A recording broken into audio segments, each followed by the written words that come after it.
আসসালামু আলাইকুম প্রিয় শিক্ষকবৃন্দ। আপনারা জানেন সারা দেশে সরকারি প্রাথমিক বিদ্যালয়ের শিক্ষার্থীদের জন্য বৃত্তি পরীক্ষার আয়োজন করা হয়েছে এবং সে লক্ষ্যে যারা বৃত্তি পরীক্ষা দিবে তাদের জন্য এবছরই প্রথম অনলাইনে ডিআর সাবমিটের জন্য বলা হয়েছে। আসুন দেখি আজকের ভিডিওতে দেখাবো কিভাবে আমরা অনলাইনে পঞ্চম শ্রেণীর শিক্ষার্থীদের বৃত্তির জন্য ডিআর প্রস্তুত করতে পারি। শুরুতেই আমরা যে কোনো একটি ব্রাউজারে চলে যাব। এবার ব্রাউজারের অ্যাড্রেস বারে আমরা IPMIS এর যে অ্যাড্রেসটি রয়েছে সেটি আমরা লিখব ipemis.dpe.gov.bd। এটি লিখে কিবোর্ড থেকে এন্টার প্রেস করব।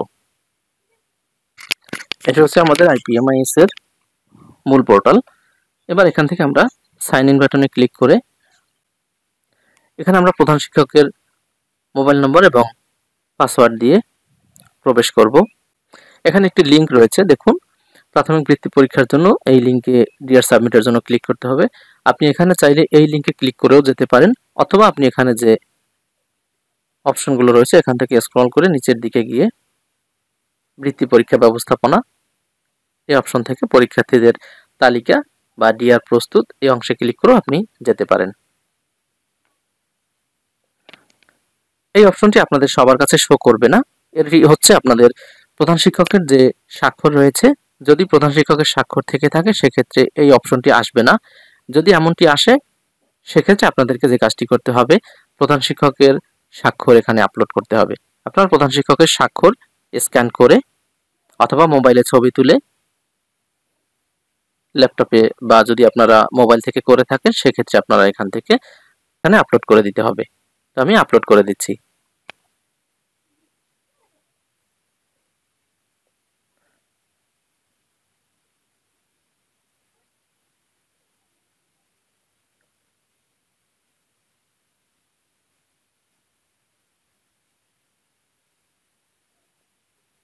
জুম ইন আউট করে এখানে আপনি স্বাক্ষর সেট করে নিতে পারবেন।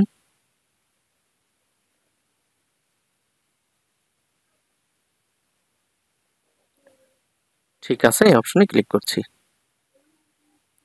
এগিয়ে যান, এই অপশনে ক্লিক করব।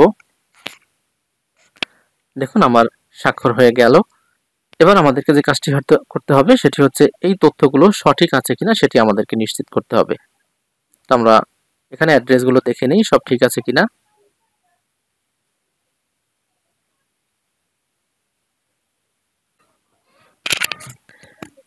এখানে বিশেষ করে ঠিকানাগুলো চেক করতে হবে সঠিকভাবে, এবং এখানে পঞ্চম শ্রেণীর মোট শিক্ষার্থী এবং ছাত্র এবং ছাত্রী এই তথ্যগুলো সঠিকভাবে চেক করে নিতে হবে। যদি এখানে সঠিক না থাকে সেক্ষেত্রে আপনাদেরকে শিক্ষার্থী সারাংশ যে অংশটি রয়েছে আমি দেখাচ্ছি আপনাদেরকে।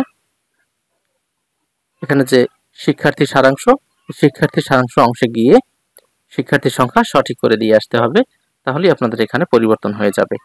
তো যাই হোক, আমরা এখানে সঠিক দেখতে পাচ্ছি। এক্ষেত্রে আমি এখানে চেক বক্সে ক্লিক করে এগিয়ে যান এই অপশনে ক্লিক করব।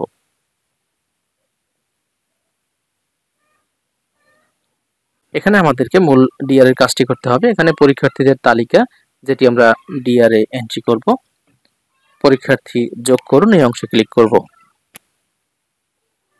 এবার এখানে শিক্ষার্থীর যে তথ্য রয়েছে সেগুলো এখানে আমাদেরকে যাচাই করতে হবে এবং ছবি আপলোড করতে হবে, স্বাক্ষর আপলোড করতে হবে।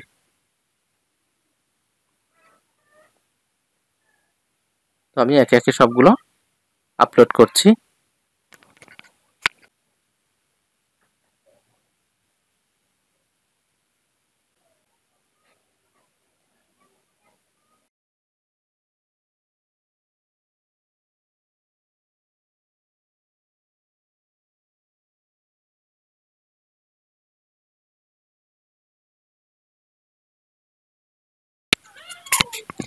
এবার আমরা জন্ম তারিখ এখান থেকে সিলেক্ট করে দিতে পারি কিংবা টাইপ করেও লিখে দিতে পারি।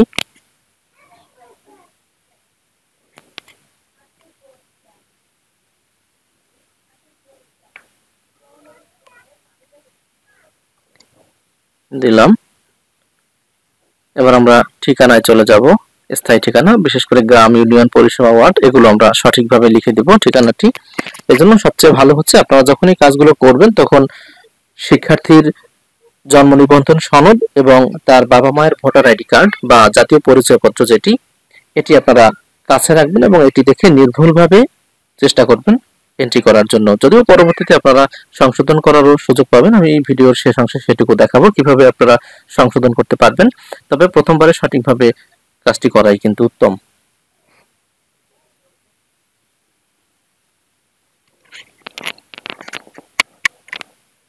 লিখেছি, এবার ধর্ম, কোন মাধ্যম, এখানে কোন মাধ্যমে সে পরীক্ষা দিচ্ছে, অবশ্যই বাংলা মাধ্যম। যদি ইংরেজি মাধ্যম থেকে থাকে সেক্ষেত্রে আপনারা ইংরেজি মাধ্যম সিলেক্ট করতে পারবেন, তবে সাধারণত আমাদের বাংলা মাধ্যমটাই রয়েছে। প্রাপ্ত গড় নম্বর নির্দেশিকা আলোকে, এখানে যে প্রথম প্রান্তিকে যে গড় নম্বর পেয়েছিল সে নম্বরটি এখানে বোঝাবে। তো আমরা গড় নম্বর এখানে সে গড় নম্বর কত পেয়েছিল সেটি আমরা এখানে উল্লেখ করে দিব।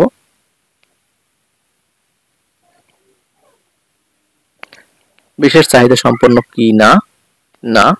উপবৃত্তির সুবিধাভোগী কি না, হ্যাঁ।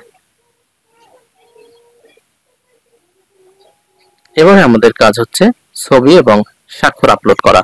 তো ছবি আপলোড করার জন্য আমি শুরুতেই মোবাইল থেকে ছবি তুলে নিয়েছি। আপনারা যারা মোবাইল থেকে ছবি তুলে নিতে চান তারা মোবাইল থেকে ছবি তুলে নিয়ে কাজটি করতে পারেন, অথবা আপনারা ছবি স্টুডিও থেকে ছবি তুলে স্ক্যান করেও সেই কাজটি করতে পারেন। যাই হোক, আমি ছবি আপলোড করব। আমি ছবি তুলে নিয়েছি এবং সেই ছবি ল্যাপটপে রেখেছি, সেখান থেকে আমরা এখানে আপলোড করে নেব। ছবি আপলোড করুন, এই অংশে আমি চলে যাচ্ছি।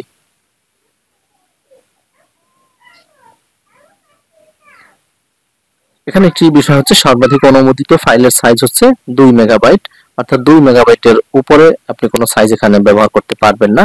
তো কোনো সমস্যা নেই, কিভাবে 2 মেগাবাইটের মধ্যে আপনারা এই সাইজটি রাখতে পারেন সে বিষয়টি আমি আপনাদেরকে দেখাচ্ছি। এর জন্য অসংখ্য টুল রয়েছে অনলাইনে, আপনারা এখান থেকে যে কোনো সাইজ নিয়ে নিতে পারবেন। তো আমি এখানে আরেকটি ট্যাব নিয়ে আপনাদেরকে সেই কাজটি দেখাচ্ছি। এখানে আমরা পিকচারের যে সাইজ রয়েছে বা আকার রয়েছে সেই আকারে আমরা পরিবর্তন করব। আমি এখানে পিকচার কম্প্রেসর ব্যবহার করব।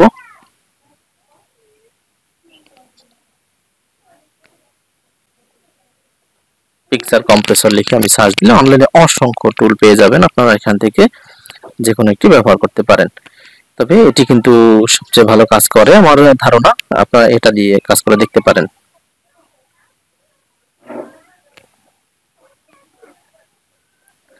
ছবি সিলেক্ট করে নিলাম, কম্প্রেস ইমেজেস।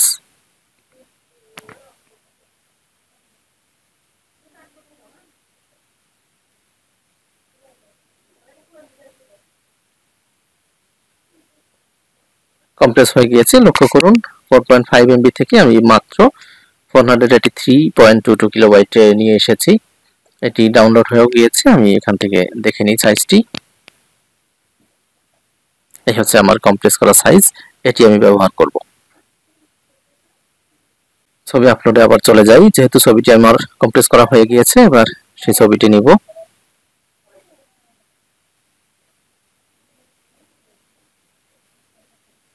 ছবি ঠিক থাকলে ঠিক আছে অপশনে ক্লিক করব। ছবি দিয়েছি, এবার স্বাক্ষরের ছবি আপলোড করতে হবে। তো আমি স্বাক্ষরের ছবি আপলোড করছি।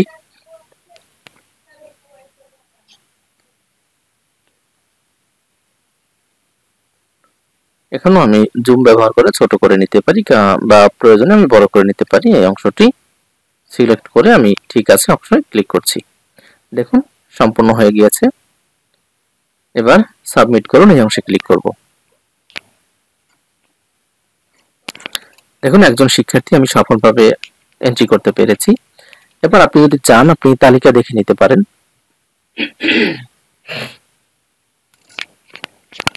যদি প্রয়োজন পড়ে এভাবে আপনার যতজন শিক্ষার্থী প্রয়োজন, আপনারা জানেন আপনার বিদ্যালয়ে যতজন পঞ্চম শ্রেণীর শিক্ষার্থী রয়েছে তার মোট সর্বোচ্চ 40% আপনারা নিতে পারবেন বৃত্তি পরীক্ষার জন্য, এবং এই 40%-এর মধ্যে আপনারা এন্ট্রি করে নেবেন। যদি প্রয়োজন পড়ে আরো শিক্ষার্থী এন্ট্রি করা সেক্ষেত্রে আপনি এখানে এন্ট্রি করে নিতে পারেন। আর যদি আপনারা তালিকা দেখতে চান সেক্ষেত্রে পরীক্ষার্থীদের তালিকা ডিআর প্রস্তুতে ফিরুন, এই অংশে ক্লিক করে আপনি তালিকা দেখতে পারেন।